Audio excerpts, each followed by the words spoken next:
Hello everyone. In this video, I want to talk about how you can download and install Power BI. It is a very simple, straightforward process, and I think in less than 5 minutes, all of us should be able to do it.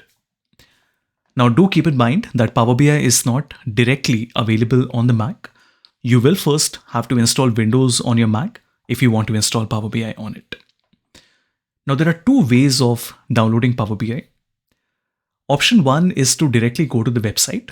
I've shared the link here. Then you go to Advanced Download Options and simply select the 64-bit version and click on Download. As easy as that. The second option is the one that I suggest.